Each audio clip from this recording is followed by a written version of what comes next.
I don't know when I first began to notice the shadows.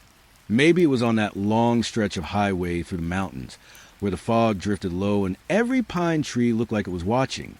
Or maybe it was years earlier, when I spent nights alone in a tent, listening to the quiet hum of the forest, the way the silence seemed almost too perfect. There's a kind of loneliness in national parks that people don't talk about. The trails feel endless. The air grows still, heavy. Sometimes the forest goes quiet so suddenly that you wonder if something else is listening just beyond sight. And sometimes, when you finally find the courage to turn your head, you realize you're not alone at all. I remember one night, parked at a nearly empty campground, my lantern flickering against the damp air. The trees leaned in, branches bending toward the firelight. That's when I saw a movement just outside the glow, something tall, darker than the night itself. It wasn't walking. It wasn't even breathing. It was waiting. The forest teaches you patience, but it also teaches you fear. I should have stayed inside. I should have closed my eyes and pretended I hadn't seen it. But I didn't.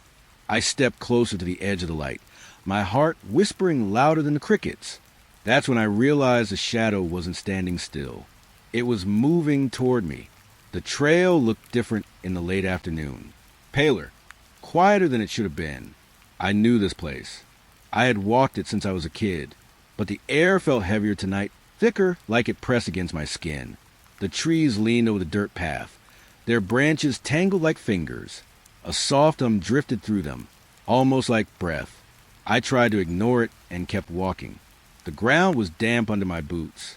The leaves were cool when they brushed my ankles. Everything smelled like wet bark and fading daylight. I reached the first trail marker, a simple wooden post with a red stripe. It looked normal, familiar. I touched it, the wood rough beneath my palm, as if it had been here for decades. I kept moving, soft footsteps my own, following in a slow rhythm, birds quieting overhead, the sky slipping closer to dusk. After a few minutes, I found another marker, the same red stripe, the same scratches in the wood. I frowned. Maybe I hadn't been paying attention. Maybe I doubled back without noticing. I walked again, slow, listening to the rustle of leaves behind me, feeling the cold breath of wind slide across my neck. When the third marker appeared, the exact same as the others, something inside me twisted. Not panic, not yet, just a soft, crawling unease. I stopped, closed my eyes, breathed out the warm air trapped in my chest. When I opened them, a shadow flickered between the trees ahead. Thin, tall, just at the edge of the fading light. It didn't move like a person. It slid, like static over a screen. I blinked and it was gone. Only the branches swayed, stirring the chilled air. I told myself to keep going. The forest wasn't dangerous. I wasn't lost. I was just tired. Minutes passed, maybe more. Time felt layered, folded, slipping. The trail curved the way it always did. The smell of pine deepened. The soft crunch beneath my boots repeated the same steady beat. I spotted another marker. Red stripe. Same height. Same splinter on the left side. My chest tightened. Not from running. I hadn't run at all. From something else. Something cold growing roots in my ribs. I turned around. The path behind me felt long but wrong. Like the trees were closer together now. Like the light had drained a little more quickly. I walked back the way I came until my legs ached. The air grew colder. The hum in the branches deepened, almost a low vibration. The smell of moss thickened, clinging to my throat. Another marker appeared ahead of me, the same one. My breath shivered on the way out. I wasn't looping. The trail was. The trees rustled, slow and patient. And somewhere in front of me that shadow glided again, just for a second, like it had been waiting for me to notice.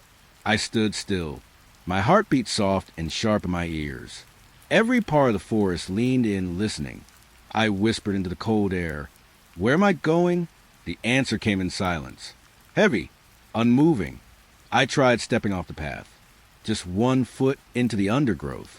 The soil was cold, almost wet enough to seep into my socks. Branches brushed my arm, thin as bone. But the forest felt tighter there, like it didn't want me. My foot returned to the trail on instinct, so I kept walking, because there was nothing else I could do. Left foot, right foot, breath sliding in and out. The markers kept appearing, each one waiting in the same way, and the shadow always in front, always moving just a little faster than I did. Sometimes it stopped, hovering between two trunks. Sometimes it stretched thin, almost dissolving into the pale evening light. Sometimes it flickered, so fast it seemed to pulse. None of it felt threatening. Not exactly. Just observant, like it was making sure I stayed on the path. Eventually the sky dimmed to a washed-out gray. The trees lost their color, turning into silhouettes. The air tasted cold, metallic. I realized I hadn't heard a bird in an hour. Not a single wing. Not a single rustle except my own breathing. When I reached the next marker, I sat down beside it. The wood felt colder now, almost smooth, as if too many fingers had traced it. I leaned against my knees, listening to the soft hum weaving through the branches. The shadow paused a few yards away, still and patient, like a figure carved out of dusk. I didn't feel fear anymore, just a slow, sinking resignation, like this was where the trail had been leading all along. Not forward, not backward, just here. I closed my eyes and inhaled the thick scent of pine and damp earth. The wind shifted, brushing my cheek like a hand. Somewhere deep in the forest, leaves stirred, slow, rhythmic, as if matching my breath. I knew the trail wouldn't end. Not tonight. Maybe not ever. So I stayed still, letting the fog creep between the trees, letting the quiet settle around me. The shadow waited, and I waited with it. The fog was thick enough to taste. Cold, wet around the edges. It clung to my clothes as I walked the narrow trail behind my house.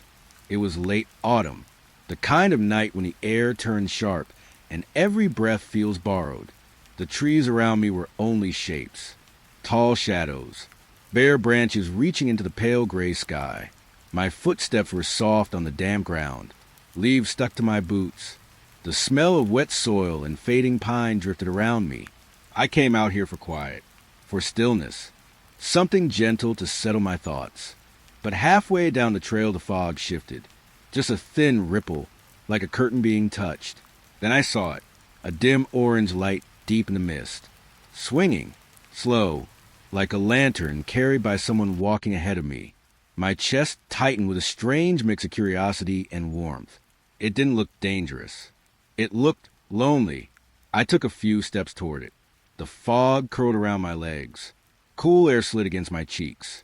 The lantern kept moving, a slow sway back and forth. The light pulsed softly, glowing through the mist like a cinder. Every swing matched my heartbeat. I whispered, barely thinking, "Is someone out here?" No answer, only the low hum of the night settling in. I walked closer, careful, my fingers grazing the rough bark of a tree beside me to stay balanced. But the lantern didn't come into focus. I couldn't see who held it. There was no hand, no arm, no figure at all. Just a light, hanging, moving, waiting. A chill spread across my shoulders. Not from the cold, from something else. Something off. I stepped forward again. The lantern floated back, almost playful, almost teasing. The fog thickened around it, swirling like breath around a flame. I tried to convince myself it was a person, a neighbor maybe, someone taking the long path home.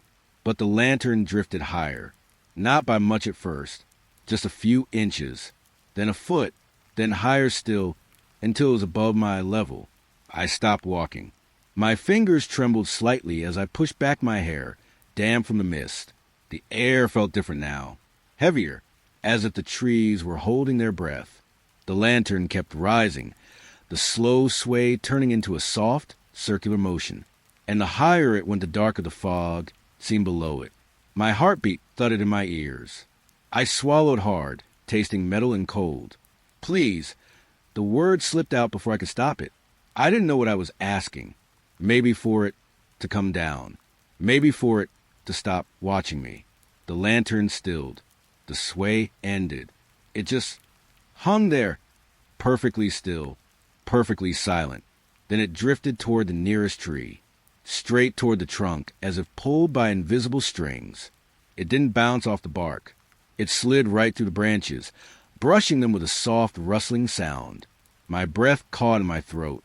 The light climbed higher, rising into the upper limbs. The glow dimmed as it passed through layers of fog, turning from orange to pale amber to the faintest spark. I craned my neck, eyes watering from the cold, trying to follow the last bit of light. The lantern reached the highest branches, paused, shimmered like a dying ember, and then it vanished. No flicker, no fade, just gone. The fog closed around the empty space, swallowing everything, leaving only the soft hum of the night and the quiet rustle of leaves settling back into place. I stood there for a long time, listening, waiting, feeling the cold cling to my arms like a second skin. I didn't move until the mist thinned enough for me to see my own hands again. Even then my steps were slow, unsteady. The trail behind me looked darker now. The trees felt taller. And every few feet I found myself glancing up at the branches, searching for a faint orange glow. There was nothing, only fog and silence and the steady rhythm of my own breath as I walked back home. The quiet followed me all the way to my door. Early winter has a strange kind of quiet, soft, hollow, like the whole forest is holding its breath beneath the cold. I was hiking along an old ranger trail, the kind that barely anyone uses anymore. The trees were bare and sharp against the pale afternoon sky. Ice cracked under my boots. The air smelled like frozen dirt and bark. I wasn't looking for anything, just trying to clear my mind, let the silence settle in. But a few miles in the path curved around a cluster of fallen pines, and I saw it. A cabin, small, crooked, half hidden behind a tangle of branches. The door was wide open. I stopped a few yards away, listening. The cold hummed against my ears. Wind slid through the dead grass in slow waves. The cabin had no windows, just blank walls of weather-worn wood, darkened by years of storms. Something about it felt wrong. Too empty, too still, but curiosity pulled at me like a quiet hand. So I stepped forward. The door creaked when I touched it. My fingers felt the rough grain of wood, cold enough to sting. Inside, the air was dense, warmer than outside, but still stale and heavy. My eyes adjusted slowly. The light was dim, filtered through the open doorway, stretching long shadows across the floor. And the walls, they were covered in handprints. Hundreds, maybe more. Soot-darkened palms smeared across every surface. High, low, overlapping like layers of quiet, desperate touches. I stepped closer, feeling a tightness crawl up my spine. The prints were small and large, some clear, some smudged, all of them pressed into the wood as if someone, or many, had dragged their hands along the walls. The air tasted like old smoke, like something burned long ago. I should have left, but the silence felt thick, expectant, as if the cabin was listening. I walked the length of the room. My footsteps echoed softly. Dust stirred around my ankles. The smell of soot clung to the inside of my nose. There was nothing inside. No furniture. No tools. No sign that any ranger had lived here. Just walls and hands and the faint hum of winter settling in. The door shifted in the wind behind me. But I didn't turn around. For a moment, the whole space felt smaller, like the walls were leaning inward. I stepped outside when the daylight began to fade. But something made me stay close. I shouldn't have stayed. I know that now. Night settled fast in the forest. The cold sharpened, biting at my skin. Fog gathered between the trees, curling low to the ground like pale smoke. I decided to rest inside the cabin, just until the frost passed. The doorway framed the forest in a dull gray glow. I sat near the wall, the wood cold against my back. My breath fogged in front of me in slow clouds. The air was so still that every inhale felt too loud. I closed my eyes for a moment, just a moment. Then the tapping started, soft, rhythmic, on the walls behind me. My eyes opened. I froze. The cabin had no windows. Nothing touched the walls from outside. The tapping continued, slow, steady taps, as if fingertips pressed one by one against the wood. Then another set, higher up, then another, a scattered pattern, like hands moving in the dark. My breath caught in my throat. I could feel the vibrations through the wall at my back. Light taps, barely there, like someone brushing the surface with cold knuckles. I whispered, barely able to hear my own voice. No! The tapping stopped. Silence closed in. Heavy, empty, a weight settling over the entire cabin. I didn't move, not for minutes. Not until my legs began to ache from holding still. A faint rustling drifted through the room, even though nothing moved. The air felt thicker, warmer, like breath collecting in the corners. I looked at the handprints again. They seemed darker now, sharper, as if freshly made. The cabin felt smaller than before. The walls closer, breathing with me, listening with me. I stood slowly, my knees trembling. The tapping didn't return, but the silence felt worse, as if something waited for the right moment to start again. I backed toward the open door, my footsteps soft on the cold wooden floor. My shadow stretched long across the soot-stained walls. When I stepped outside, the cold air rushed over me, sharp and clean. The fog parted around my legs. The forest looked the same as before, but the silence followed me out. I didn't close the cabin door. I couldn't. As I walked away, frost settling on my shoulders, I kept hearing it, not loud, not clear, but faint enough for doubt.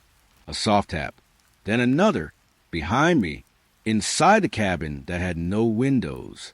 I didn't turn back. The forest felt softer in early spring. Cool air, wet bark, a thin mist rising between the trees like quiet breath. I'd been walking the ridge trail for most of the afternoon. The sky was fading into that pale blue before evening, birds settling, leaves whispering under a light breeze. I wasn't expecting anything unusual, just stillness, just the hum of the woods returning after winter. But then I saw smoke, a thin column rising in the distance, straight into the sky, pale against the dimming light. Too neat to be natural, too smooth to be from a dying fire. I felt a small spark of relief. Campers, maybe, other people on the trail. My footsteps quickened, crunching softly over damp needles. The forest smelled like wet earth and something faintly sweet. Pine sap warming in the last bit of daylight.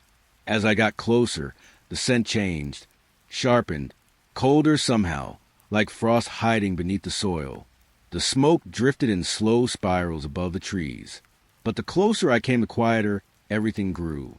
No birds, no wind, just a faint rustling of my jacket as I pushed through tall undergrowth. I stepped over a fallen log and saw it, a campfire burning in the middle of a small clearing.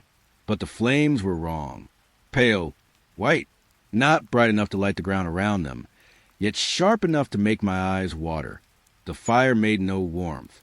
I felt nothing from it, only the chill of early evening pressing against my skin.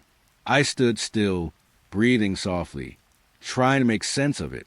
Then I noticed them, figures, sitting around the fire. 4 shapes, maybe 5, shadow dark, unmoving, their edges blurred just slightly, like static caught in place. My heart tightened, a slow squeeze beneath my ribs. They didn't look up. They didn't shift. They didn't breathe, at least not in any way I could hear. They were just seated, facing the pale flames, perfectly still. I took a small step back, pressing a hand to a tree trunk for balance. The bark felt cold, rough enough to bite into my palm. The figures stayed motionless. The fire flickered in slow, unnatural waves, each flame stretching thin before curling back into itself. Not warm, not alive, more like light pretending to be fire. I swallowed, my throat dried despite the damp air. A soft hum drifted through the clearing, not from the fire, not from the figures, but from the air itself, vibrating, low and steady. Part of me wanted to whisper something, ask a question, break the stillness, but my voice stayed trapped somewhere deep inside. I edged closer, just a few feet. The pale flames reflected faintly in the air, not casting shadows, not touching the ground with light. As I moved, one of the figures seemed to shift, Not physically, but an outline, like its edges shivered for a split second, a flicker of darker static. My breath hitched. Another figure's head tilted, but only by the smallest angle, as if reacting to the movement of the air rather than me. I felt the cold settle deeper around my arms, slipping beneath my sleeves. The clearing smelled strange now, like ash but with no heat, no fire, no burn. I finally forced myself to whisper, "Hello?" The word came out thin, barely a sound, but even that tiny breath broke the strange hum in the clearing. The figures didn't turn. They didn't rise, but the fire reacted. The white flames tightened, shrinking inward, glowing brighter for a heartbeat before expanding again in a slow pulse. A wave of cold rolled over me, sharp, instant, like walking through a sheet of ice. I stepped back, my foot sinking slightly into soft earth. The figures seemed to lean, or maybe the shadows thicken around them. I couldn't tell. Everything felt wrong, like the clearing was holding itself in place. Waiting. The pale flames trembled once more, then began to dim. Not quickly, just enough to show the first bit of darkness creeping into the center of the fire. The figures followed the dimming light with the slightest tilt of their heads.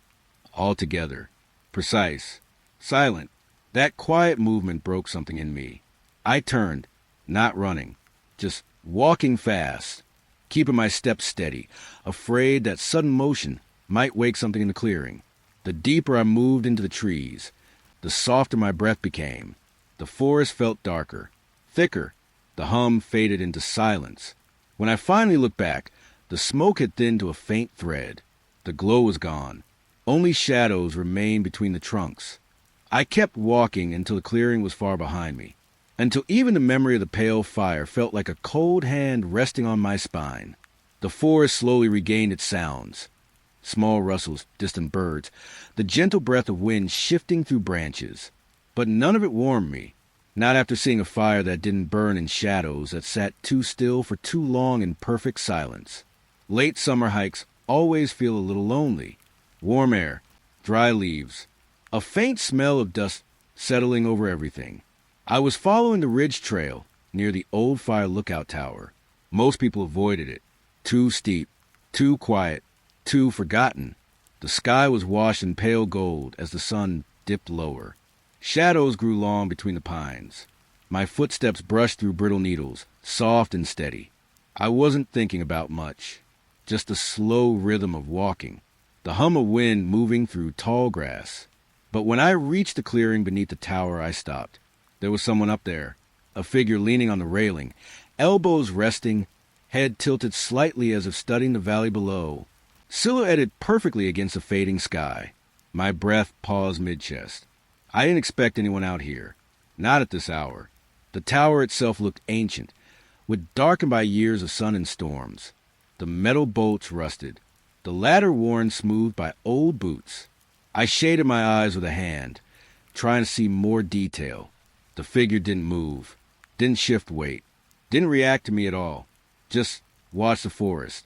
I took a step forward, gravel sliding under my boot. Still nothing. No greeting.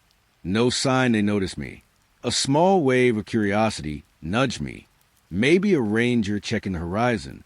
Maybe a backpacker resting before sunset. But the longer I stared, the stranger it felt.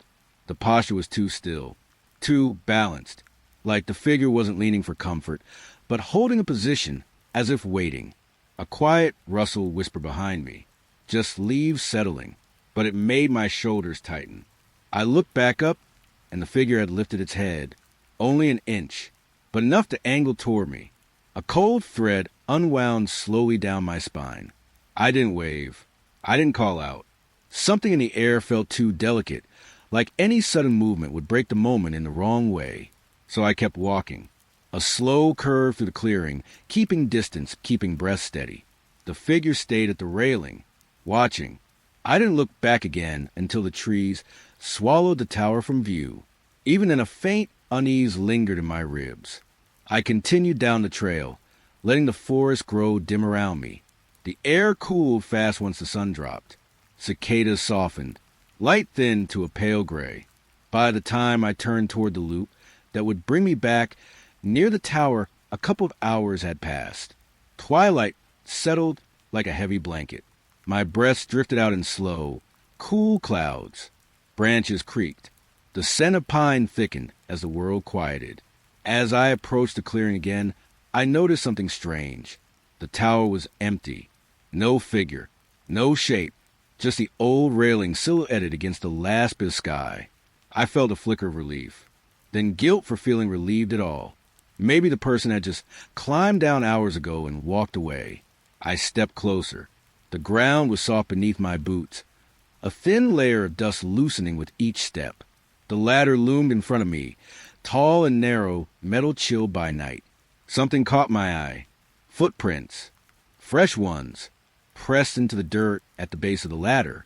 Deep, crisp edges. No leaves settled in them yet. No wind-softened lines. Someone had climbed down recently. I crouched, sliding a hand to the cool air above the prints as if that would tell me more. The soil was still disturbed like it had shifted minutes ago. Another set of prints began to lead away from the ladder. Slow, measured, they followed the trail. The same direction I had come from, right toward me. My breath thinned. I stood and turned, scanning the ground. The print stopped a few feet behind where I was standing. Just stopped, as if someone had been standing right there watching me examine the ground. The air tightened in my throat. A cold hum filled my ears. Not real sound, just a heavy quiet that settles when fear crawls up the spine. I looked into the trees. Dark shapes, long shadows stretching in every direction. Nothing moved, nothing breathed, but the certainty hit me. Whoever had been on the tower had come down, had followed, had stood close enough to reach out. I stepped back, my heel brushing loose gravel. The forest felt too large suddenly, too empty, too aware of me. I forced myself to breathe slowly. The cold air burned a little on the way in. The tower loomed above, silent and hollow. The footprints behind me waited in the dirt, unfaded, unbroken. I took one more step away. Then another. The trees rustled softly, like something slipping between them. Maybe wind. Maybe not. I didn't wait to find out. I walked until the clearing disappeared behind the trees, until the air grew warmer, until the quiet felt natural again, even though a thin dread still clung to the back of my neck. I never saw the figure again. But sometimes when I'm alone on that trail, I still feel the weight of a gaze settling gently between my shoulders like someone is leaning just above me watching. The forest felt different that morning. Cooler, still in a way that pressed against my ears. A thin fog moved between the pines, slow and gray, curling around my boots as I walked the old trail toward the ridge. The sun was barely up. Pale light filtered through the branches, soft and tired, like it didn't want to be here either. I carried my handheld radio clipped to my pack. A habit, something to break the silence when the woods felt too big. But today the silence broke first. The radio hissed, a soft static, low and constant, like a breath trying to hide inside the noise. I frowned and reached back, but the switch was already flipped off. The antenna lay folded down. The battery light was dead. Still it whispered. The static brushed against my ear, even though the speaker was behind me, light and thin, like it was drifting on the fog. I walked faster. The pines creaked in the morning cold. A crow shifted somewhere high above me, its wings rustling as if it didn't want to make noise either. Another pulse of static crackled. Then something inside it, soft, stretched, almost like a shape forming. My name, not loud, not clear, just there. I stopped so fast the dirt slid under my boot. The radio was still off, still dead, yet the static breathed against me like someone leaning close. I held it in my hand, and the plastic felt warm, as if it had been running for hours. My name slipped through the noise again, drawn out, like it was being pulled across something sharp. I turned around, slow, trying not to stir the fog. Nothing, only pale trees standing still.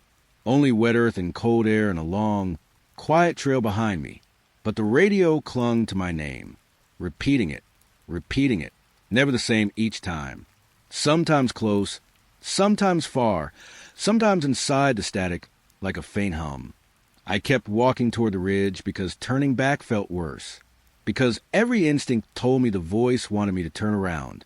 The air grew colder the closer I got. My breath moved in front of me in soft white clouds. Pine needles clung to my sleeves. Each footstep felt heavier, like I was being pulled up the trail instead of climbing it. The radio's voice grew louder. The static scratched at the speaker, frantic and sharp, like something trapped behind the plastic was trying to get out. My name came again, broken, urgent, as if someone was calling from deep water. I held the radio away from me, but the noise crawled up my arms and into my ears anyway. A pressure, a whisper, a warning. I couldn't tell. The ridge finally came into view, a long dark line through the trees. Wind cut across it, thin and cold, carrying the smell of wet rock and pine sap. The static jumped in volume. A sudden rush, like a breath sucked in too fast. My name burst through it, clearer than before, almost real. I stepped onto the ridge, and everything stopped. No static, no whisper, no breath inside the noise. The radio went silent, so sudden I felt it in my chest, like the world had been holding its breath with me and finally let go.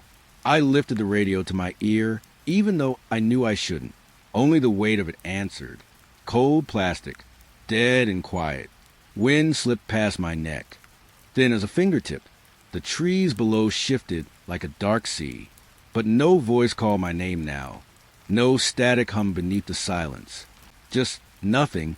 I stood there for a long time, listening for the voice to return, searching the fog below for movement or shadow or anything that might explain why the radio knew my name. But the silence stayed heavy around me, soft and endless, as if whatever had been calling had finally reached the ridge before me and stepped back into the quiet. I clipped the radio to my pack again. The plastic felt colder than the wind.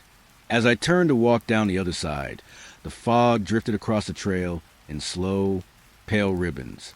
The silence followed. The forest cooled fast after sunset, the kind of chill that slid under my jacket and settled along my spine. I reached my campsite just as the sky turned violet, that quiet color between day and night, when everything feels softer and somehow watched. The air smelled like pine sap and cold dirt. Dry leaves rustled under my boots. A pale line of fog drifted low across the ground, moving like it was alive. I set my pack down beside the fire pit, feeling the stillness deepen as the last bits of light drained from the branches above. The woods changed at dusk. They always did. Sounds grew sharper. Shadows stretched thin. Even my breath felt louder than it should have.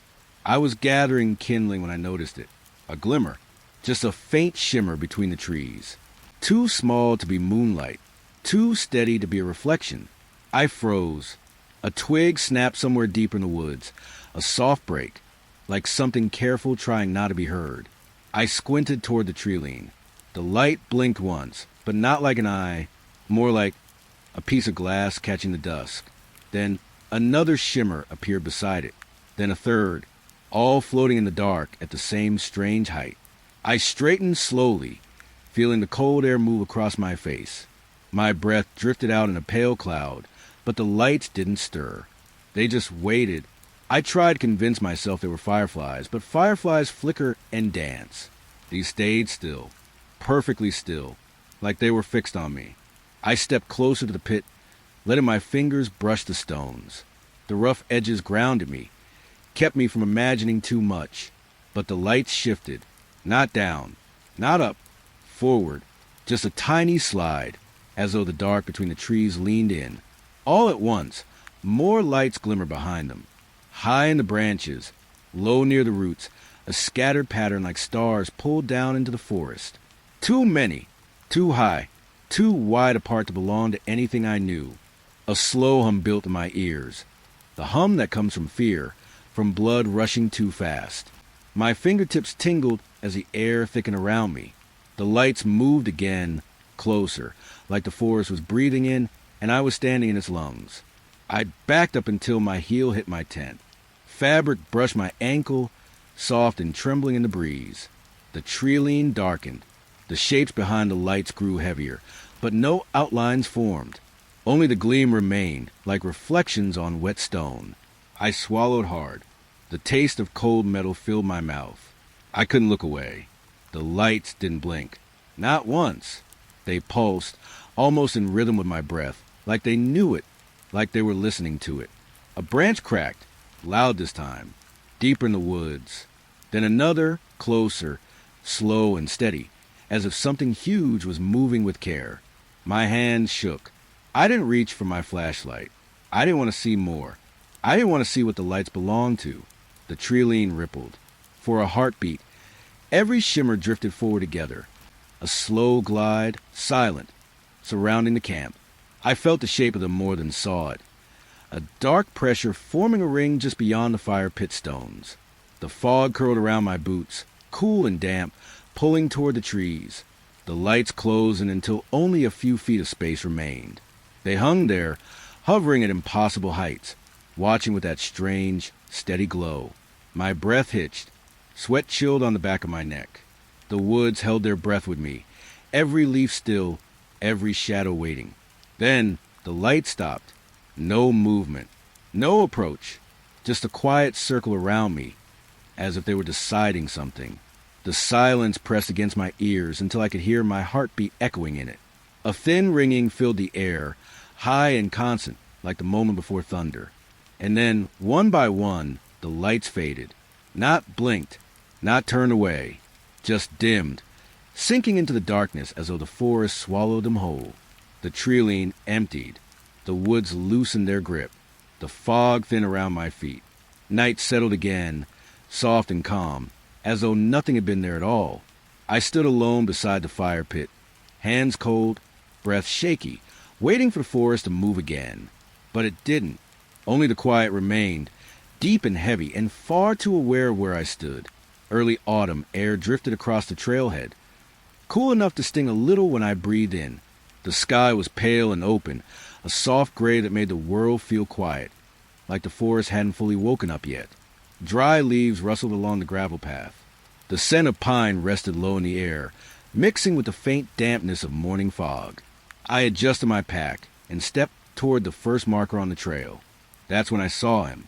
A ranger stood beside the wooden post, hands clasped behind his back, boots dusted with old dirt. He didn't move at first, just watched me with a calm, unreadable look. His uniform looked a little faded, sun-worn at the shoulders, but clean, neat, almost too still. I offered a quiet hello. He nodded, barely, like the motion took effort. His voice came slow and low. Stay on the path, and don't wander after dark. The way he said it settled into me like a cold breath. Not strict, not angry, just final. I promised I wouldn't. He studied me a second longer, eyes steady, before turning toward the trees. His footsteps brushed through the leaves, soft, measured, and then faded into the woods. I didn't hear them trail off.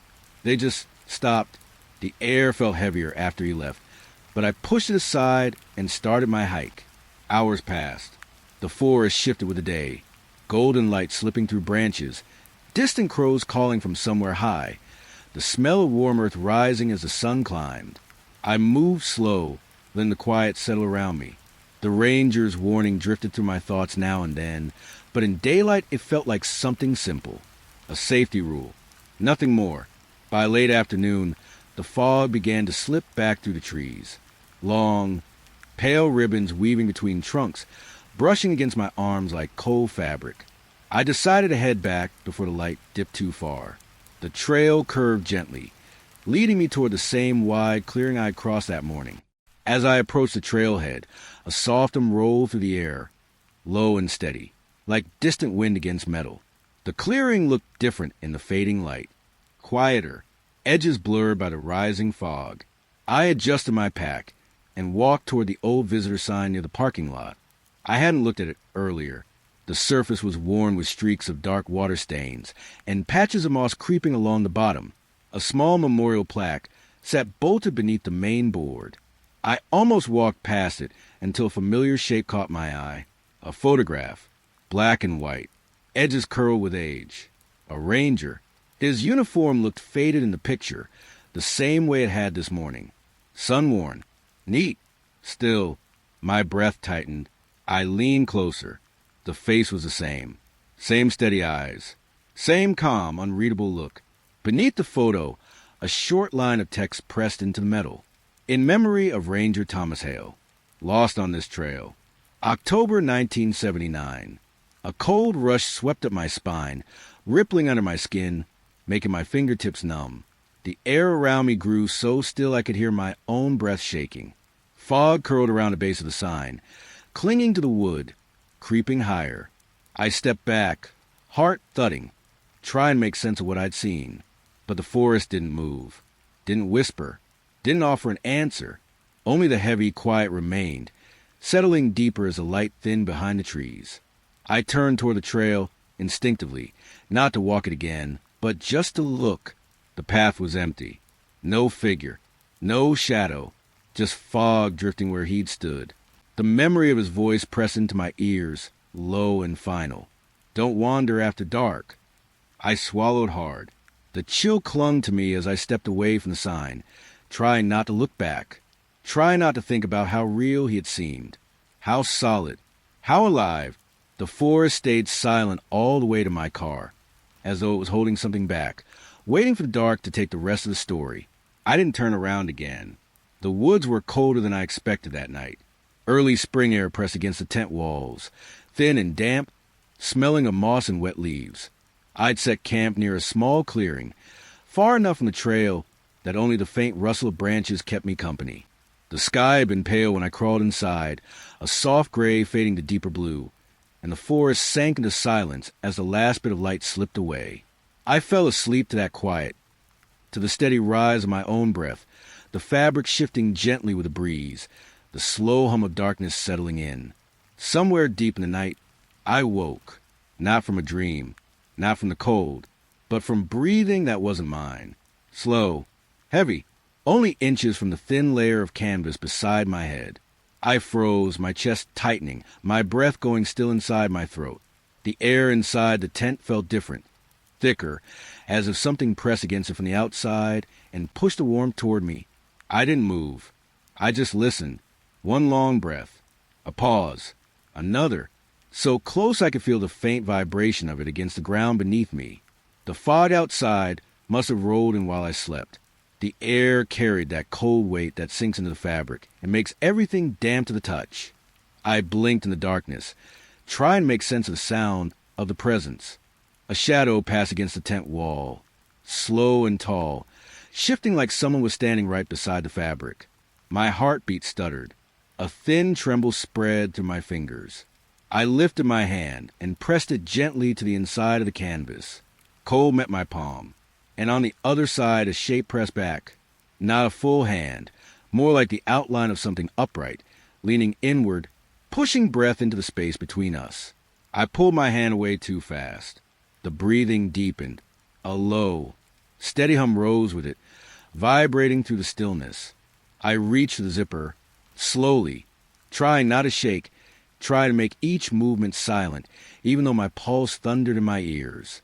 My fingers brushed the cold metal. The shadow outside didn't move. It stayed tall, still waiting. I swallowed, my throat dry, and pulled the zipper down an inch. The breath outside paused. I hesitated. The fog pressed against the opening, curling with the cold as I opened it another few inches.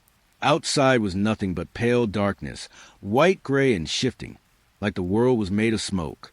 But the shape was still there, a darker patch in fog, in the exact form of someone standing. I opened the tent fully in one sharp motion. The shape lurched forward. The canvas stretched, bulged, and then collapsed flat to ground, as if whatever held it upright had vanished the moment the flap opened.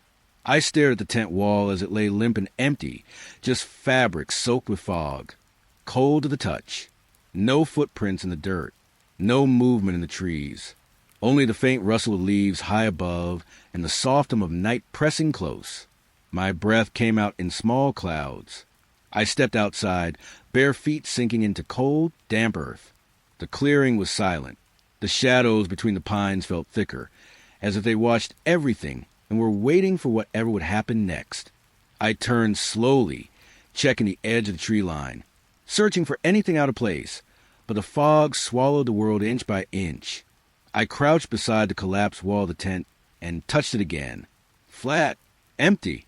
but still cold in a way the rest of the tent wasn't, like something had been there only moments before. A fresh breeze drifted through the clearing, carrying the smell of wet pine and something else, soft, faint, like old breath fading into the trees. I zipped the tent closed even though I knew it wouldn't help. The forest stayed silent. Too silent. The kind that presses against your ears and makes every heartbeat feel too loud. I lay awake for hours, watching the canvas in the dim light, waiting for the shape to rise again. It never did, but the cold stayed right where it had stood. The clearing felt almost warm that evening. Late summer air, soft and heavy, drifting between the trees. I had set up camp near a fallen log, far from any trail. Golden light slid low across the ground, brushing the ferns, brushing my arms, humming faintly in the quiet.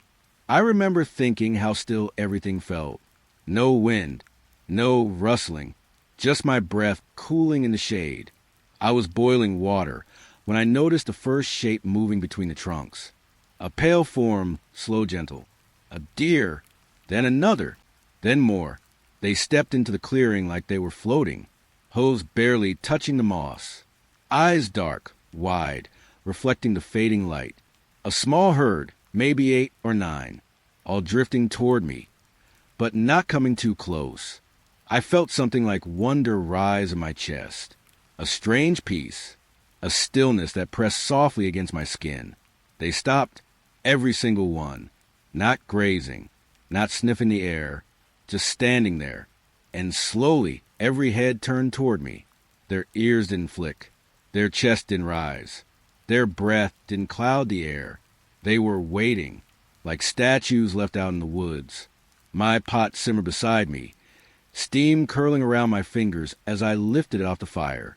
The scent of wet leaves and warm metal mixed in the air, but the deer didn't flinch, not even a blink.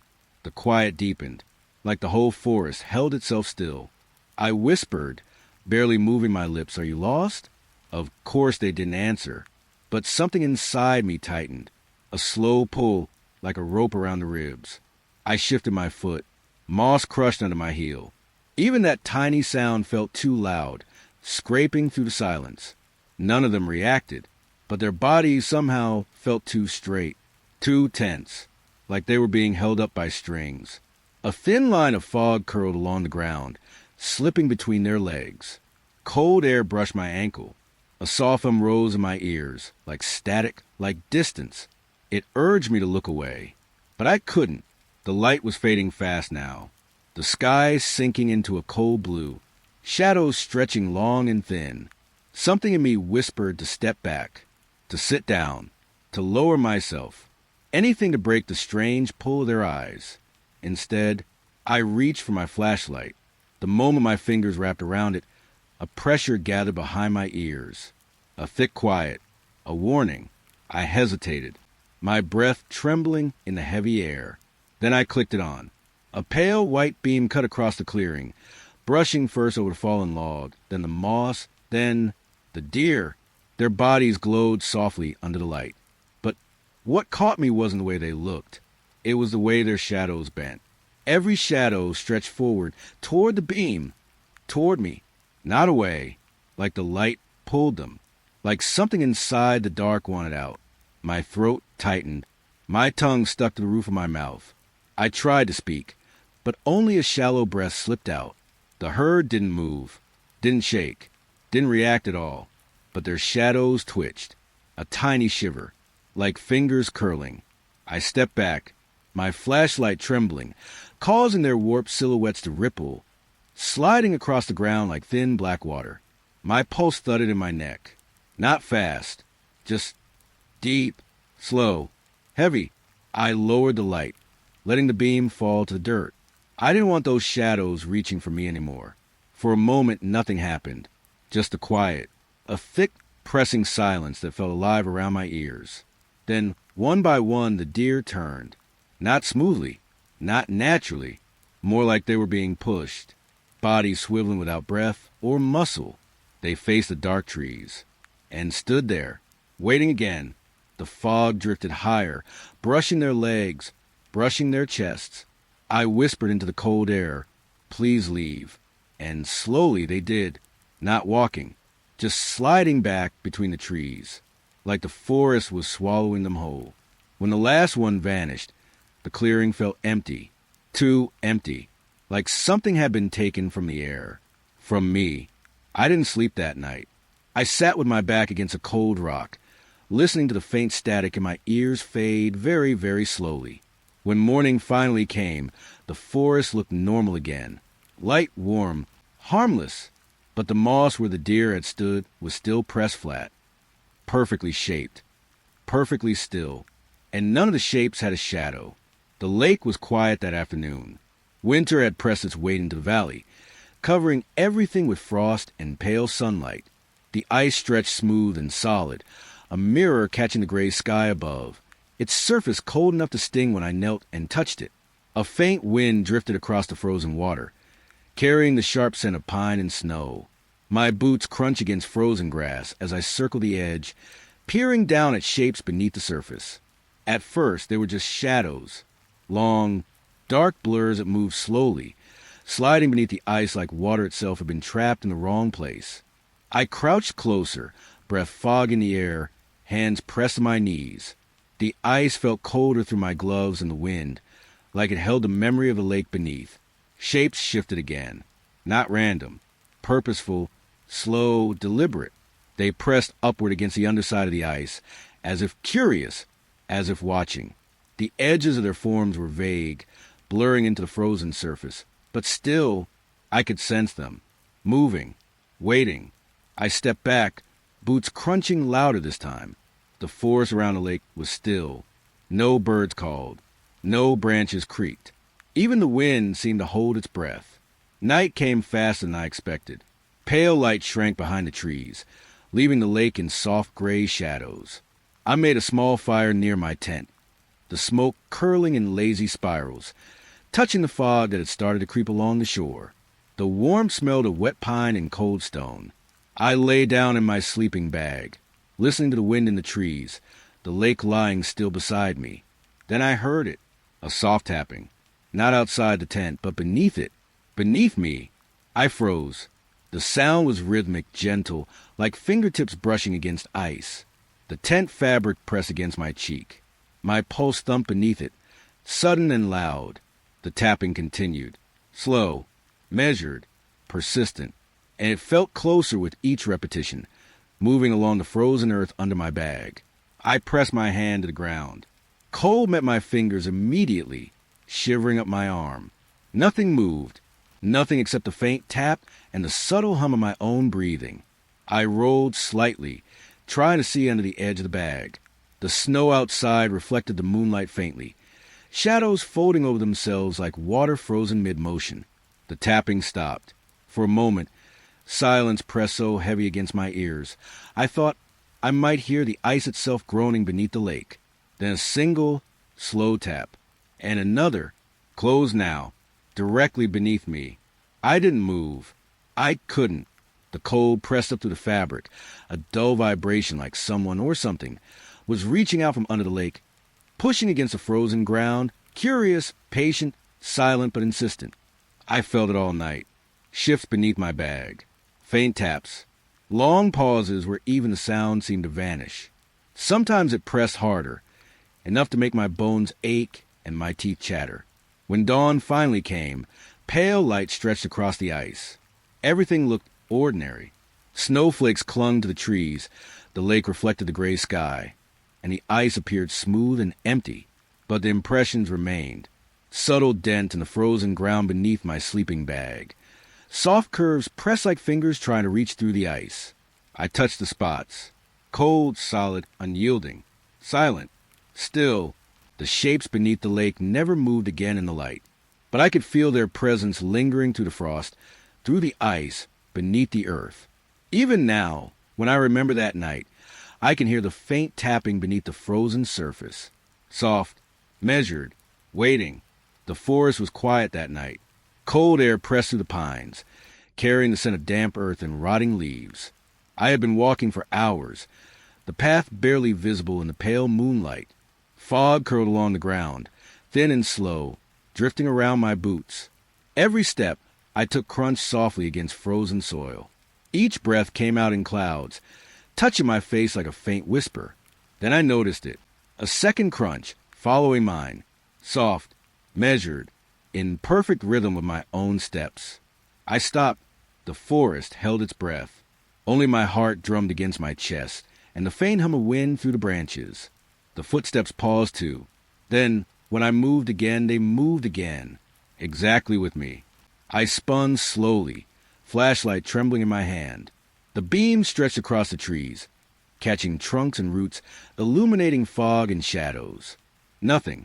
Yet the crunching continued. Soft, circling, moving somewhere behind the edges of the light. I walked faster. Leaves and twigs snapped beneath my boots. The echo of my steps seemed to multiply, overlapping with the silent rhythm that shadowed me. I stopped again. The second set stopped too, but it shifted slightly, closer. A subtle pull, like air sliding over skin. I spun around again, beams slicing through fog, landing on trees, roots, shadows. Empty, but the steps didn't end. They circled, softly, always just beyond the light. My chest tightened. The forest seemed too deep, too full waiting. My hand shook from cold or fear, or both. I tried walking in a different direction. Left, then right, then back again. Every step matched. Every turn mirrored. The second set keeping pace without pause. I crouched behind a fallen log, breath trembling in the fog, cold pressed against my jacket, damp seeping through gloves. The crunching moved in arcs around me. Silent eyes seemed to watch from just beyond the beam. I whispered, barely audible, "Who's there?" The forest swallowed the sound. The footsteps kept circling. Not random. Intentional. I tried running. Branches scraped my arms. Twigs cracked underfoot. The beam leapt across trunks and leaves.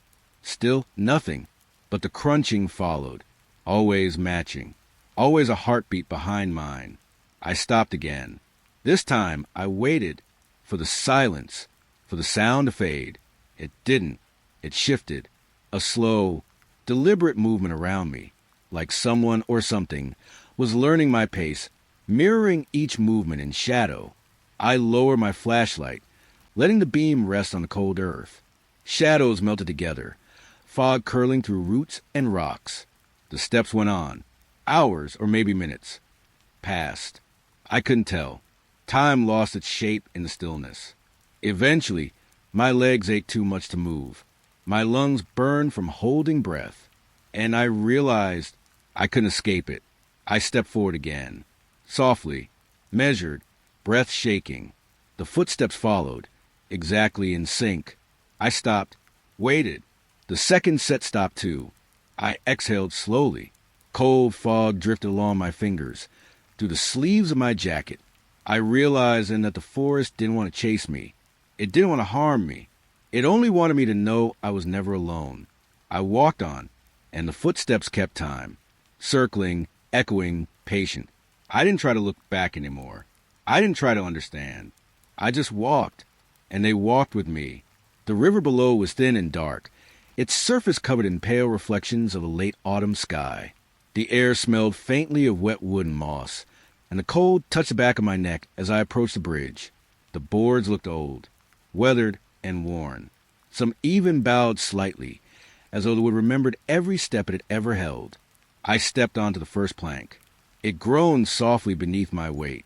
A faint inhale drifted through the air, so quiet I thought I imagined it. I paused, breathed in. The sound repeated. Another inhale, slow and deep, coming from below the boards. The bridge stretched long ahead, fog curling along the riverbank. Every plank I stepped on creaked and shifted slightly, and each time the inhale followed, soft, measured, almost alive. I walked slower, listening, feeling the slight given the wood beneath my boots. It smelled of wet earth and decay, a sharp, woody tang that settled in my lungs. Halfway across, I stopped to look down. The water reflected nothing but gray sky, still and deep. Then the pulse began. Beneath my feet, the boards rose and felt like a chest taking a slow, deliberate breath. I froze, hands brushing the rough railing. My boots pressed into the slightly moving planks. A warmth, or was it pressure, spread beneath me, like the wood had its own heartbeat. I stepped again. The bridge exhaled, softly, beneath the groan of the old boards. The inhale came faster now, sinking with my steps, pressing up to the soles of my shoes, through the thin fabric of my socks, into my chest. I stopped. The bridge stopped. Or maybe it never did. The fog shifted around the beams, curling against the wooden rails, smelling faintly of water and moss. I couldn't look away. The pulse beneath me slowed, then quickened, rising like breath from deep inside the structure. Every step I took made the inhale sharper, the bridge's chest rising beneath me in time with my own racing heartbeat. A shadow passed across the water. No ripple, no splash, just a dark shape, hovering, following. I tried to step faster. The bridge sighed under my weight, boards groaning and pulsing in rhythm. I imagined it breathing out through the cracks, moist and warm, pressing the fog into my face, coating my lungs with damp, woody air. Halfway through, I looked down at the water again. Shapes rippled beneath the surface, dark forms pressing upward as though they too wanted to see what lived on the bridge. The inhale became louder. I could feel it vibrating through the soles of my boots, up my legs, into my chest. Every step synced with the pulse. I stopped abruptly. The board stopped moving. The fog thickened, and in the pause, I realized the inhale hadn't stopped. It had only changed, slower, deeper, patient, like the bridge had been waiting for me all along. I exhaled slowly, hands pressed against the railing, fingers tracing the cold, rough wood. The river below flowed quietly, but the bridge beneath me rose and felt like it was breathing in time with my own slow, measured breaths. I stepped forward again, and again the boards rose and fell, the inhale matching me, pressing to fog, through the damp wood, through the quiet night air. When I finally reached the far side, the pulse faded slowly, like the bridge exhaling one last, long breath. The inhale stopped. Only the faint hum of the river remained. I turned back once, looking at the wooden span. Still, empty, but the board still seemed to remember my weight. The pulse lingering just beneath the surface, as if it would wait for the next traveler to step carefully across and feel it breathe again. The forest was quiet that first evening. Pines swayed gently in the cool air, needles brushing together, whispering low. I had set up my small campsite near a narrow trail, fog curling along the ground, cold dampness rising from the moss. It was then I heard it. A faint tune carried through the trees. High, childlike, almost a hum. I stopped. The whistle floated again, soft, almost shy, sliding through the pine trunks. It faded into the shadows, leaving the air smelling of wet bark and earth. I tried whistling back, a simple note, soft, hesitant. For a moment, silence. Then a gentle echo returned, matching my note, but lingering longer than it should. Night fell, heavier than before. The fog thickened along the trail, touching my cheeks like pale fingertips. The whistle came again, closer now, circling my camp. I felt in the ground beneath me, a vibration through the soil and needles, soft enough to feel without moving. It repeated, and every time I tried to follow it, it seemed to slip farther into the shadows. By the third night, I knew it wasn't random. The tune arrived exactly the same, repeating in the same pattern, threading between the trunks and rocks. I tried ignoring it. I tried sleeping. But each time I closed my eyes, the faint whistle wound into quiet, sliding along the fog, pressing against my ears. On the fourth night, everything shifted. I whistled a simple note, just a breath escaping my lips. The tune answered immediately, not from a distance, not echoing. It copied me, every note, every pause, every rise and fall of my lips. The forest felt closer. I could smell the pine resin sharper, feel the dew soaking into my jacket, hear the needles brushing against each other like soft static. I stopped whistling. The tune paused. A hesitation in the dark. Then it began again, careful, slow, mocking my rhythm. I tried to follow it through the trees, stepping over roots and moss, breath shallow, heart pressing against my ribs. But the whistle stayed ahead, sliding around trunks, twisting through fog, never revealing its source. I crouched beside a rock, fog pressing along my arms, my own pulse loud in my ears. The tune repeated again, this time closer than ever. So close I felt the air shift as it passed, a faint warmth brushing my cheek, like someone or something breathing through the pines. I didn't move. I didn't breathe.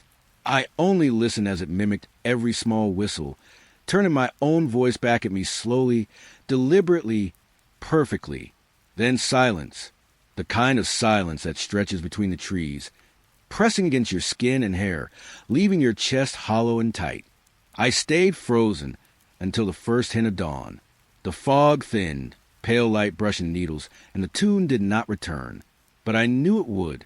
Every night, waiting, patient, breathing through the forest like a memory that should not exist. I packed my bag slowly. The earth smelled damp and alive. The pines whispered as I left, and in the quiet between them, I could almost hear a faint echo of myself sliding through the trees, following, always following. The forest was quiet, fog curling along the edges of the trail. The air smelled of damp earth and pine resin, heavy with the chill of late autumn. I stumbled across it just before dusk. A campsite, perfectly arranged. Chairs lined in a semicircle. Gear stacked neatly. Food untouched, still in wrappers. At first, I thought someone had been here recently. A family or hikers, maybe. But as I walked the ground, leaning closer, I noticed something strange. No footprints. Not a single mark in the soft soil or fallen leaves. Nothing to suggest anyone had arrived or ever left. I crouched, touching the cold earth, the smell of pine and moss pressed in. The silence was thick, broken only by the faint rustle of distant branches. I checked the chairs, hands brushing against cold wood. Nowhere, no sign of use. The gear, clean, pristine. Yet here it was, waiting. Night fell. I lit a small fire nearby, smoke curling in thin spirals through the fog. The warmth felt fragile against the chill, but the sight of the fire brought a small comfort. I sat back, trying to make sense of it. The forest seemed to lean closer, watching, waiting. Shadows stretched and shifted in the pale glow. Then I noticed them, the chairs. They had moved, arranged now around my fire, as though someone or something had joined me. I hadn't touched them. I hadn't moved an inch. The smell of wet pine and cold smoke pressed in closer. I could hear the subtle hum of the night, wind brushing needles, soft footsteps in the distance. Or perhaps not in the distance. I reached out, touching the nearest chair. Cold, still, but the arrangement felt deliberate. Waiting. I didn't speak. I didn't breathe too loudly. The forest pressed in silently. Hours passed, or maybe minutes. Time lost its shape in the fog. Every crackle of the fire felt amplified. Every rustle of leaves potential signal. The chairs remained, perfectly placed around the flames. No footprints. No sound of approach. Only the quiet hum of the forest, and the faint scent of earth and pine clinging to my jacket. I tried to imagine a rational explanation. Perhaps someone had come and gone unseen. But every instinct told me otherwise. The forest was empty. The campsite had been empty. And yet, here it was. I leaned back, shivering slightly, watching shadows flicker across the fog. The fire crackled, casting pale light on the chairs, each one empty, waiting, deliberate. When I finally rose to leave, I glanced over my shoulder. The chairs remained, silent, watching. Even now, when I remember that night, I can feel the emptiness around them, the quiet presence that lingered in the fog. And I know if I returned, the chairs would still be waiting, arranged, patient, alone. The ridge caught the last pale light of evening. The horizon streaked with orange and gray. I could smell the damp pine and cold earth as I set up my small campsite, fog curling along the ground like restless fingers. It started simply. A silhouette, tall and thin, standing motionless at the top of the ridge. I froze at the sight. The wind pressed cold against my cheeks, rustling the needles above me. At first, I thought it a trick of light. Shadows stretching long in the fading sun. But it didn't move. Not a step. Not a sway in the breeze. Each evening it appeared at the same place. Watching. Silent. I could feel it pressing through the forest, through the fog, through the soft hum of the night. I tried ignoring it, kept busy with my fire, the smell of burning pine resin mixing with cold air. I heard the faint rustle of leaves under my own boots, but never a sound from a ridge. Then the night came when it didn't leave. The sun vanished, and still the figure stood, silent, waiting, unmoving. The darkness pressed closer, chilling the air around me. I lay in my sleeping bag, breath shallow, ears straining to catch anything. The snap of a twig, the hum of the wind. But nothing came, only the presence, tall, patient, unwavering. Morning brought no relief. I unzipped the tent slowly. The fog clung to my jacket, damp and heavy. And there it was, closer now on the edge of my camp, just beyond reach. The cold pressed against my skin, the scent of pine sharp in my nose, the forest silent around a rigid figure. I didn't move. Couldn't. Even the soft crunch of needles under my own boots felt too loud, too revealing. Hours passed. Sunlight shifted, pale and flickering through fog. The figure stayed, watching, as if breathing with the air itself. I felt in my chest, a weight I couldn't lift, a quiet hum under my ribs. I tried leaving. Slow steps through the fog, hands brushing wet moss. The figure did not follow, yet somehow I felt it everywhere. In the shadow under my feet, in the way the fog coiled around the pines. By evening, I returned to the ridge. The figure had not moved. The sun dipped low again, casting long shadows that merged with a tall, unmoving shape. The air smelled faintly of damp earth and cold stone, and every breath I drew felt heavier. I stopped expecting it to leave. I stopped looking for signs of reason. It was always there, silent, patient, unwavering. I lay under the thin warmth of my sleeping bag, fog pressing against the canvas, the forest holding its breath with me. The figure remained on the ridge, just beyond reach, watching through the haze, waiting through the silent night. And I understood, slowly, with the chill pressing in, the fog curling along my arms, the weight in my chest, that some things in the forest do not leave. They simply wait. The canyon stretched wide, fog spilling low across jagged rocks, smelling faintly of wet stone and pine sap. Twilight pressed against the cliffs, long shadows folding over the dry earth. I shouted. My voice bounced back perfectly, clear and strong, echoing off the walls. Each repetition carried the cool taste of evening air, the rough grit of dust under my palms, the hum of distant wind threading through the rocks. At first it was comforting, a reflection of sound, of presence.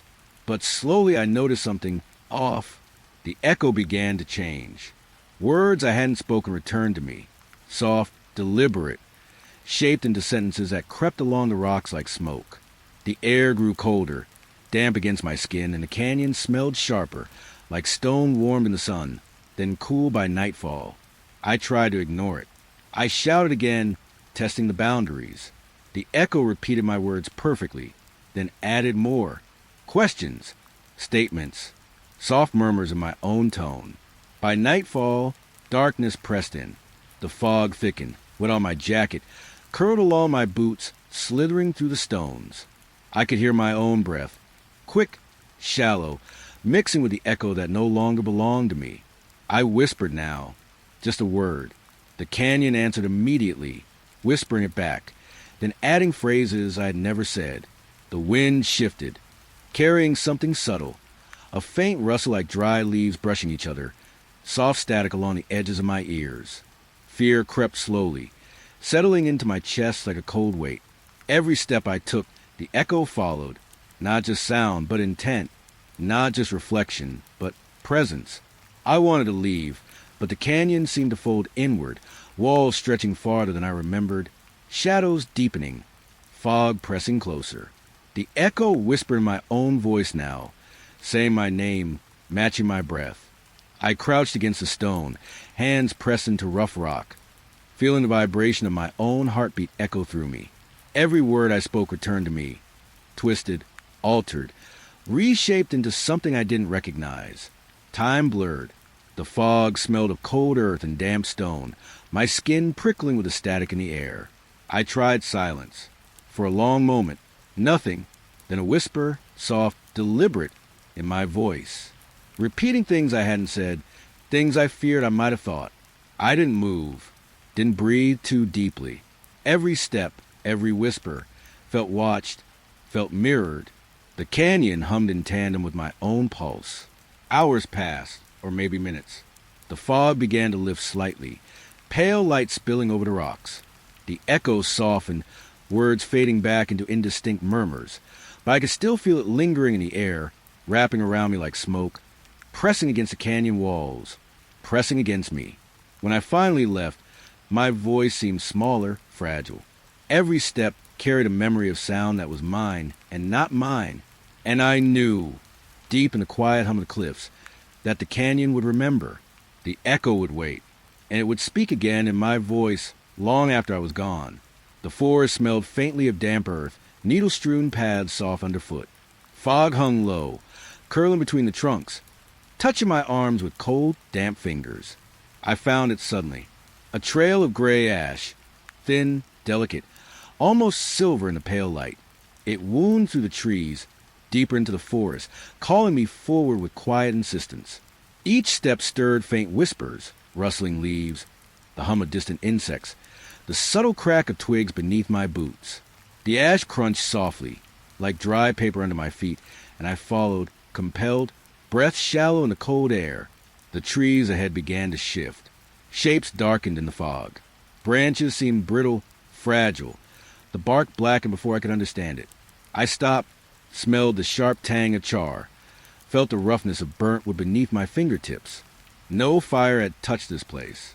No smoke had risen, yet the trees were reduced to cinders, hollow husks standing silent and still. The ash trail continued, leading deeper, the fog pressing closer to my face, clinging to my hair, my jacket, my skin. I could hear the soft hum of life in the distance. A bird, maybe a rustle, but it felt muted, as if the forest itself had exhaled, holding its breath in reverent silence. I crouched to examine the ash. Fine grains, pale and cold between my fingers, fragile as if it might dissolve in the wind. Each step forward echoed quietly, but the air around me held a heavy hush. No wind stirred the fog. No sound moved through the hollowed trees. I walked on. The trail narrowed, and the burnt trunks leaned over, blackened crowns reaching into gray mist. The forest smelled of dry ash and faint smoke, though no flame had passed this way. Every breath I drew seemed thicker, heavier, pressing into my chest. A soft static whispered through the trees, like distant voices brushing against one another, but indistinct, untouchable. Shadows folded over the cinders, stretching long across the pale trail. I felt the forest shift, watching, waiting. I followed the trail until the ash ended abruptly. The trees here were nothing but hollow columns, their blackened shells silent in the dim light. No path forward, no trace of fire or life. I stood alone, the fog wrapped around me, the smell of ash thick in my nose. The forest held its quiet, a breathless pause, and I understood I had reached the end. I turned back slowly, feeling the crunch of the pale ash beneath my boots. Every step echoed faintly against the hollow trees. The trail seemed to vanish behind me, swallowed by fog and shadow. The forest was still. The ash had disappeared, leaving only silence, cold and pressing. I moved through it carefully, hands brushing damp moss, listening to the soft hum of leaves. Even now, when I remember that trail, the smell of ash lingers, the weight of hollow trees pressing around me, and the quiet insistence of a path that led nowhere yet felt alive, waiting, watching. The trailhead smelled of damp earth and pine, fog curling low around the roots of tall firs. Morning light was pale, soft on the wet needles, and the air held a quiet hum, the distant rustle of leaves, the static stillness of the forest.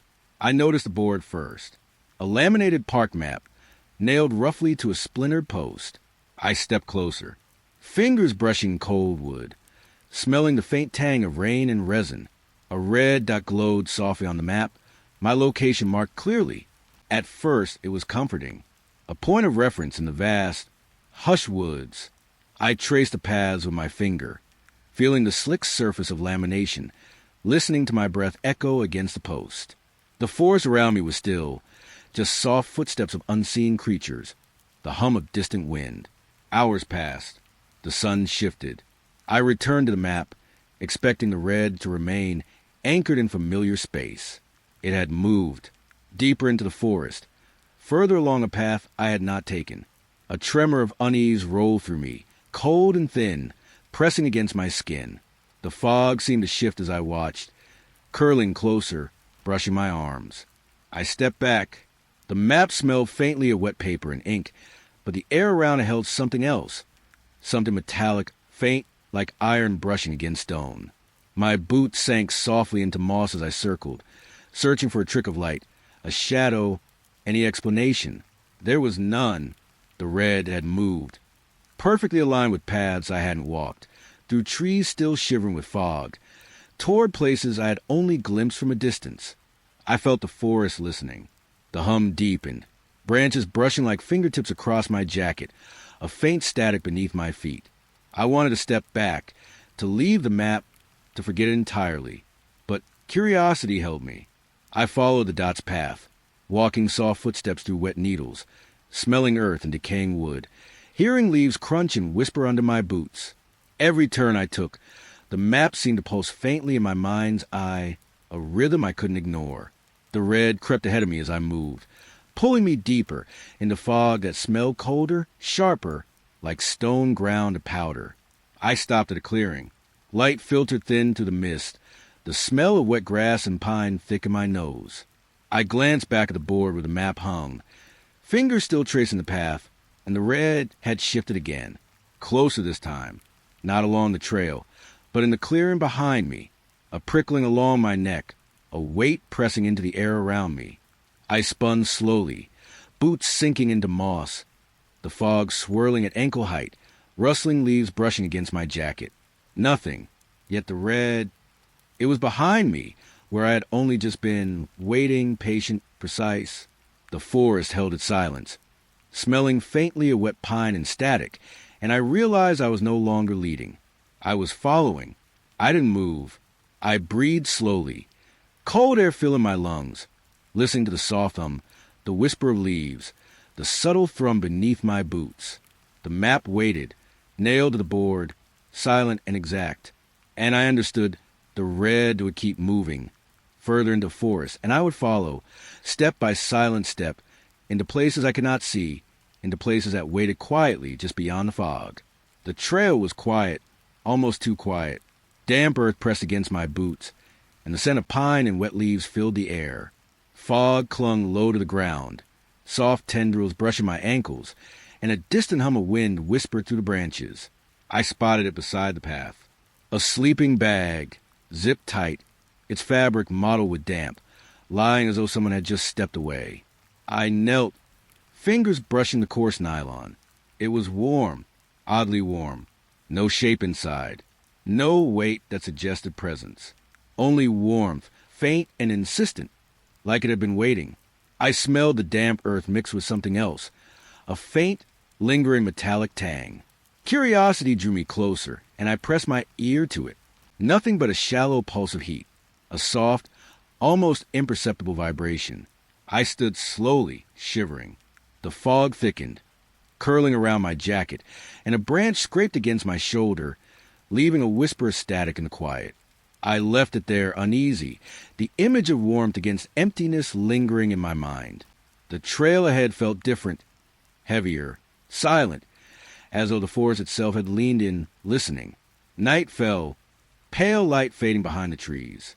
I returned to my camp, boots soft in the thick layer of needles, the smell of smoke from last night's fire still faint in the air. And there it was, the same sleeping bag, zipped and waiting by my fire, its fabric warm against the cold night.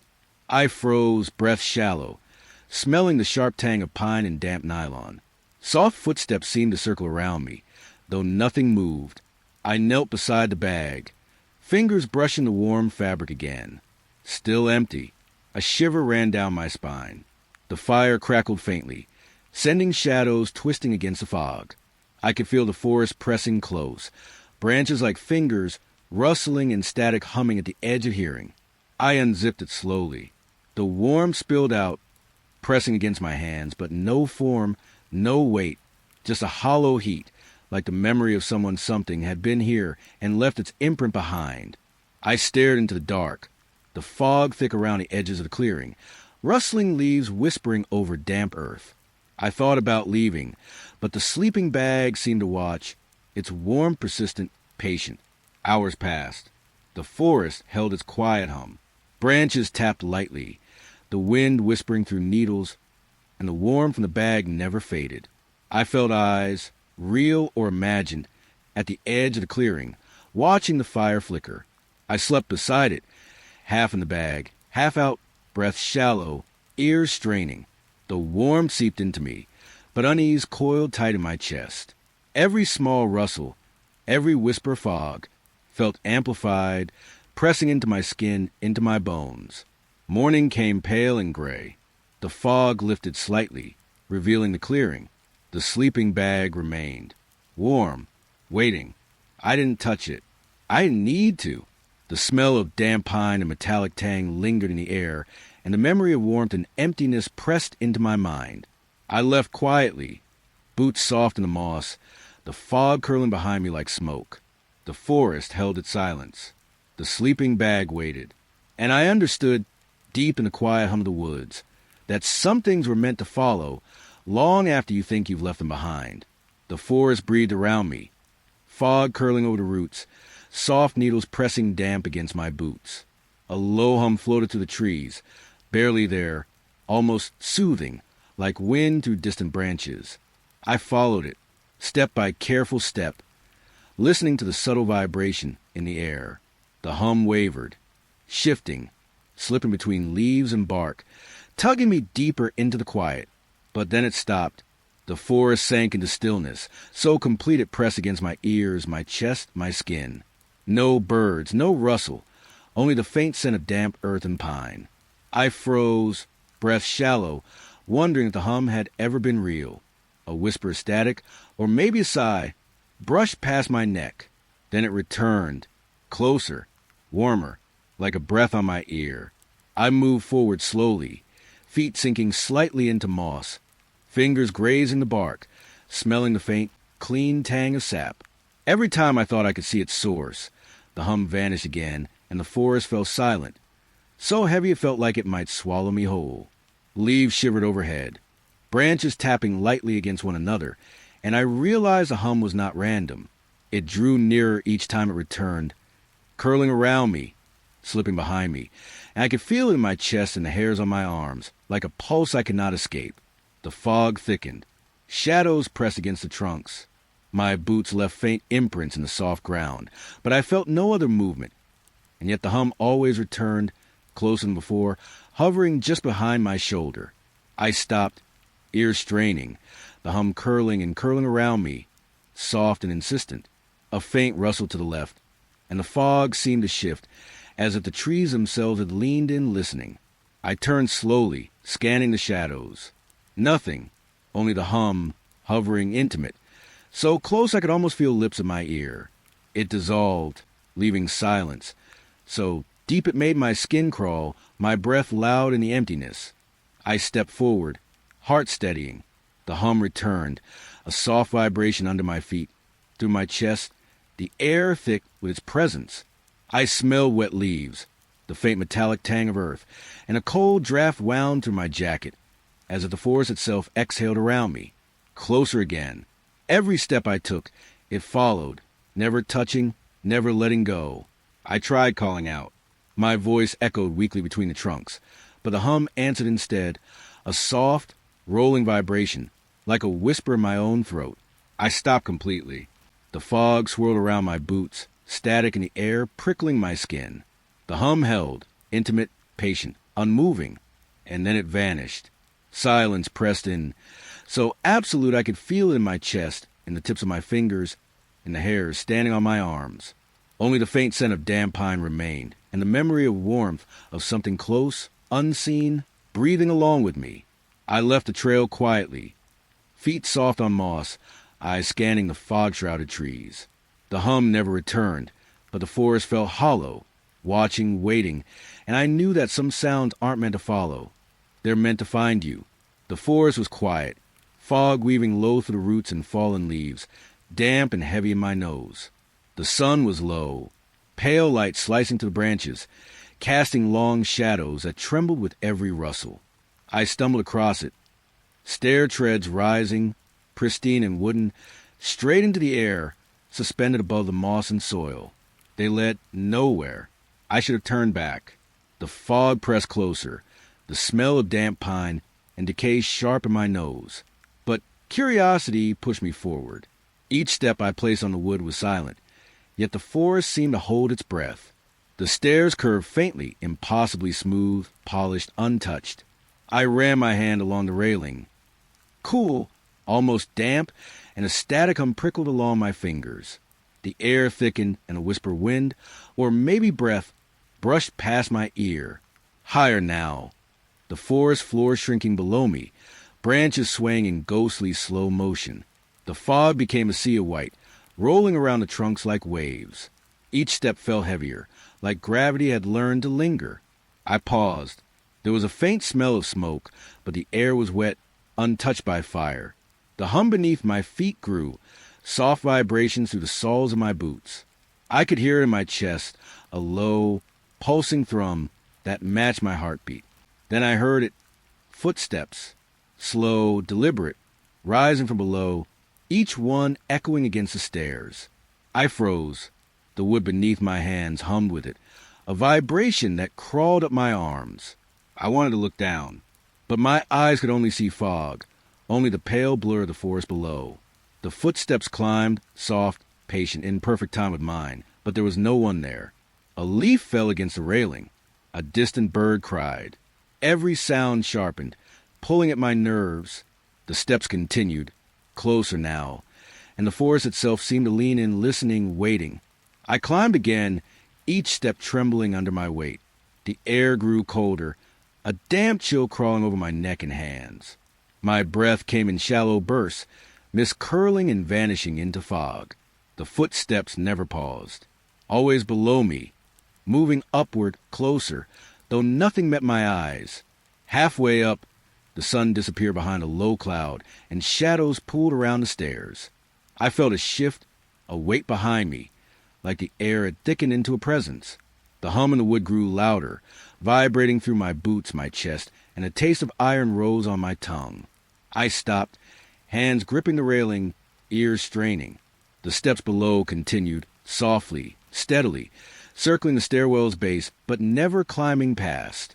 And in silence, so deep it felt alive, so heavy I could feel it pressing on my ribs. I looked upward, fog curling around the top, edges disappearing into whiteness. The hum ebbed, leaving only the faint whisper of wind in the branches. I felt a shift behind me again, the presence closer now, breathing with me, patient, watching. I climbed the last step slowly, each one an eternity. At the top, the world opened into nothing, fog swallowing everything, forest lost below me, air thin and cold. And the footsteps, closer than before, rising from the void beneath the stairs. I turned, but nothing moved. Only the hum lingered, thick and quiet in the pale fog, and the strange taste of fear in my mouth. I could hear in the wood, in the air, in my own breath, the quiet insistence of something unseen, a presence that had followed me from the forest floor to the top of a stairwell that led nowhere. I didn't move. The fog swirled. The world was hollow, the forest silent. And I understood that some steps are not meant to be descended, and some stairs are not meant to be left at all. The river stretched quietly beneath the moon, its surface silver and still, the water smelling of wet earth and cold fog. I stepped closer to the bank, soft footsteps sinking into damp soil, breath puffing pale in the chill. Shadows moved along the water, tall, dark, fluid shapes, slipping against the current. But when I looked, nothing stood on the shore. Nothing but the skeletal outlines of trees and the faint rustle of leaves. I leaned in, the scent of moss and river mud heavy in my nose. The shadows swayed as if they'd wait, their movements deliberate, fluid, mirrored to the ripples on the water. A chill ran along my arms. My own reflection trembled on the surface, and then the shapes began to align. They weren't just shadows, they were me. Every tilt of a head, every shift of a shoulder, perfectly mirrored. I stepped back, The mud clung to my boots, cold and sticky. The water whispered against the bank, and the fog curled low, softly swallowing the trees. I stared longer. The shapes moved in slow rhythm, stretching taller, leaning closer, as if the river itself was shaping them, as if the night wanted to teach me something. A dry leaf skittered across the soil. The hum of the river grew quieter, and a faint static seemed to linger in the air, like a presence holding its breath. I could feel it pressing against my chest, a pull I could neither fight nor name.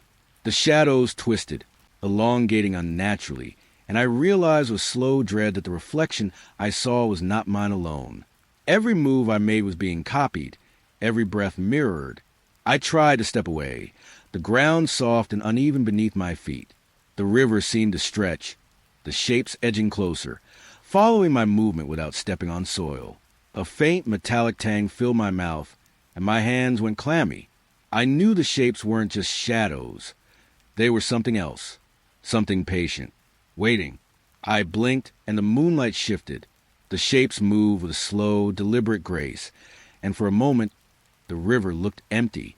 But the instant I focused, they were there again, exactly like me, facing me from across the silver water. A soft rustle behind me made me spin. Nothing, only fog curling around the trees, silent and thick. I leaned closer to the river, heart tight in my chest, breath shallow and cold. The shapes began to ripple, blurring into the water, then snapping back into form, mocking my movements with precision. I swallowed hard. The night smelled of damp earth, and the shadows by the river were patient, unhurried, tracking me as I stepped backward. Every motion mirrored with quiet inevitability. The fog thickened. The river whispered, though no current carried the sound. I took another step, and the shadows leaned closer, their edges dark and cold against the moonlight. I turned to leave. Soft soil gave way under my boots, the smell of wet pine sharp in my nostrils. But even as I moved away, the shadows followed, stretching across the river like black water, flowing and folding into shapes I couldn't escape. And as the first chill of dawn touched the forest, I realized the truth with quiet regret. The shadows had been waiting, always moving in rhythm with me, and I could never step away entirely. The river kept them, and they would keep me. The forest was quiet, colder than the last time I'd passed through. Mist curled low along the dirt trail. The smell of wet pine and moss thick in the air. My radio crackled in my pack. A soft, urgent voice whispered over static. A ranger calling for help. I paused, the hum of the device vibrating lightly against my fingers. The words were faint, but clear enough to draw me forward. Each step crunched softly in the damp leaves. The trail led me through shadows that seemed too still, the fog curling around the trunks like fingers. Branches scraped the edges of my jacket, and every breath felt like it stirred the forest silence. I reached the ranger station. It stood empty, windows dark, the wooden boards groaning softly in the cold wind. Inside, the scent of old cedar lingered, mixed with the sharp tang of metal. The radio in my pack hissed again. The same distress call, the words vibrating through the static. But this time it was my own voice. I froze. The hairs along my neck rose. The soft, damp air felt heavier. Even the faint rustling of leaves seemed to hold its breath. I touched the radio, fingers cold against the plastic, my pulse echoing in my ears. The call repeated, precise, my own voice trapped inside the device. I stepped further into the station.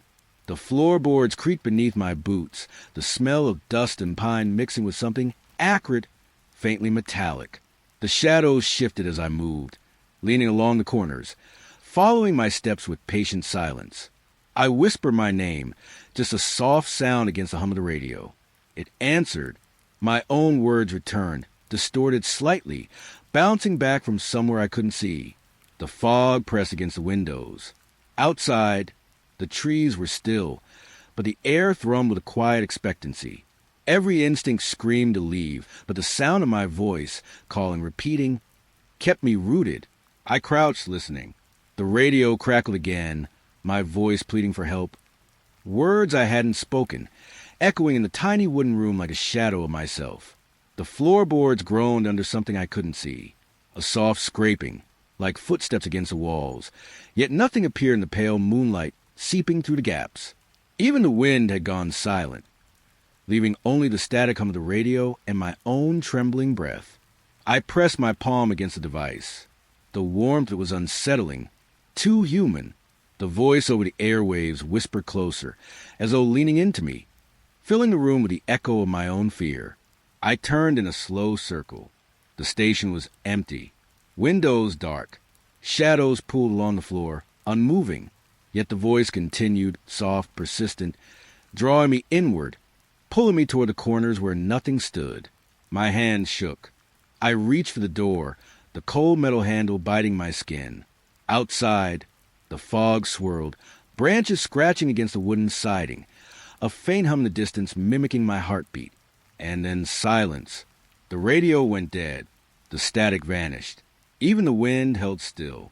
But the feeling remained, the pull of something just beyond the walls, breathing alongside me, patient, waiting. I stepped outside. The night was calm. Mist clung to the trees, the smell of pine sharp and clean in the cold air. No footsteps followed. Only the memory of my own voice carried softly through the dark, and the quiet certainty that somewhere it would speak again. The campground lay under a pale moon, familiar yet wrong. The air was still, heavy with the smell of damp earth and cold pine. Tents stretched across the clearing, their canvas dark as night itself. No zippers, no rustle, just smooth, impossible shadows inside. I stepped closer. The ground felt soft under my boots, leaves damp against my skin. A low hum seemed to rise from the earth, or maybe from the shadows themselves. With each step, the black shape shifted, not like cloth moving in wind, more deliberate, a slow, sliding motion mirroring my approach. I stopped. The silence was sharp, almost pressing. No breeze, no animal calls, just a faint scent of charred wood and wet pine needles. The shadows responded, as if they felt my hesitation. They leaned closer, stretching toward me like long, thin fingers made of darkness. I breathed slowly, trying to ground myself. The smell of the damp forest clung to my clothes, the taste of cold metal on my tongue from the air biting my lips. But still the tents, still the shadows. I moved forward again. Each step echoed softly, though there was nothing solid to return it. The blackness inside each tent shifted, leaning, pressing, almost curious. I touched one of the tents. Cold, smooth, solid, yet hollow. The blackness seemed to pulse beneath my fingertips, alive and patient. I stepped back. The shadows did too. Every movement I made was mirrored, but delayed just enough to feel wrong in my chest. The forest around me whispered with fog. Branches leaned close, their fingers brushing my hair, but the campsite remained impossible, perfectly still yet watching. I closed my eyes. The cold pressed against my face, the faint hum vibrating in my bones. When I opened them, the tents were closer, their shadows bending toward me. I realized there was no leaving. The clearing, the tents, the blackness, they were not just here, they were me. And I was them. I took a deep breath, felt the damp soil under my palms, the sharp tang of pine in the air, and the soft, inevitable pull of the shadows. A quiet acceptance settled over me. I stepped into the nearest tent. The blackness wrapped around me, soft and patient. No zippers, no edges, just the silent weight of something infinite. Outside, the moon traced pale lines across the clearing, illuminating nothing. The shadows moved with me now, no longer separate, no longer waiting. I breathed in the forest, felt the hum in the soil and the canvas, and let the darkness fold me completely. The campground was empty, yet it was full, and in that quiet, I finally understood I had become part of it.